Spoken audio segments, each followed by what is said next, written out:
Bonjour, je m'appelle Jessica Lagu. J'ai décidé aujourd'hui de vous parler un peu de mon stage d'observation que j'ai fait durant cette session-ci. C'est un stage d'une durée de 60 heures que j'ai décidé de faire auprès de Benado. Avant de vous en dire plus, j'ai décidé de vous expliquer les raisons qui m'ont poussé à aller vers cet organisme. La session dernière, j'étais très confuse et je ne savais pas si je faisais le bon choix de changer de technique. J'étais en gestion de commerce et maintenant je suis rendue en comptabilité. Donc, dans le fond, la différence, c'est si j'aime mieux jouer avec les chiffres ou si j'aime mieux gérer le personnel.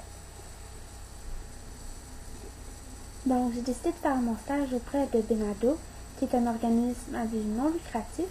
La directrice est Josée de la Coursière et elle est très bien placée pour m'aider à faire mon choix de carrière, car elle touche autant aux tâches de la gestion de commerce que de la comptabilité.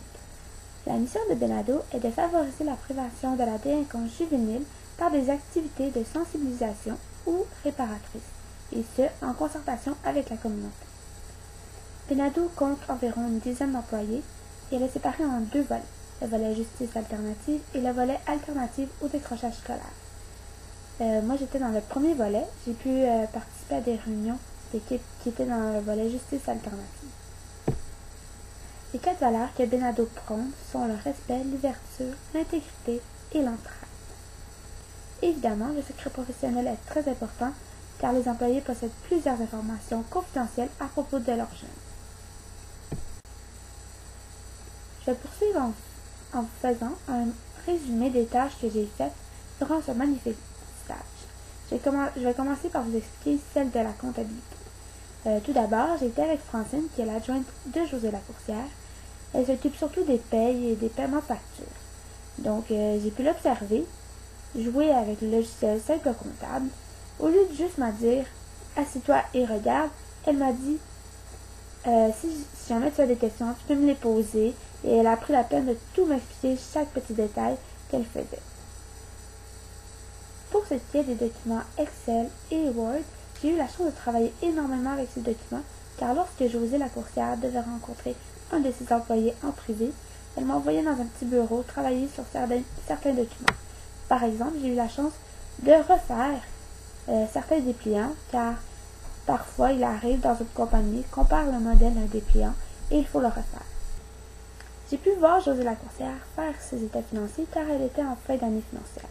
J'ai également pu l'aider car elle avait oublié certaines notions qui étaient très loin dans sa mémoire, comme la régularisation. Alors, pour terminer la section des tâches et des responsabilités, je vais finir avec la gestion des ressources humaines. J'ai eu la chance d'observer Josée Lacoursière s'occuper de ses employés. J'ai eu la chance de voir une réunion d'équipe du volet justice alternative et c'était vraiment intéressant.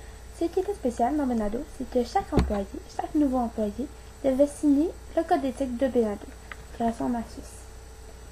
Et chaque personne, même les stagiaires, doivent absolument signer, lire page par page et mettre leurs initiales.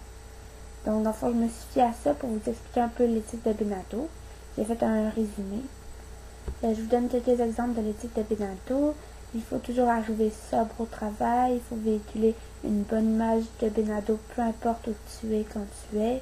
Faire attention à ce que tu mets sur Internet, parce que ça pourrait nuire à la réputation de Benado. Et évidemment, il faut faire attention aux secrets professionnels, car c'est des informations très importantes que nous avons entre nous. Pour ce qui est de l'intrapreneurship, je crois que pour être une bonne directrice, il est important de toujours garder en tête 4 éléments très intéressants. Par exemple, il faut savoir bien écouter ses employés, il faut être très autonome, avoir un horaire flexible et finalement, il est important de garder un sentiment de confiance entre vous et vos employés. Donc, avec ce stage, j'ai pu réaliser le but personnel que je m'étais fixé, qui était de choisir entre la comptabilité et la gestion du personnel.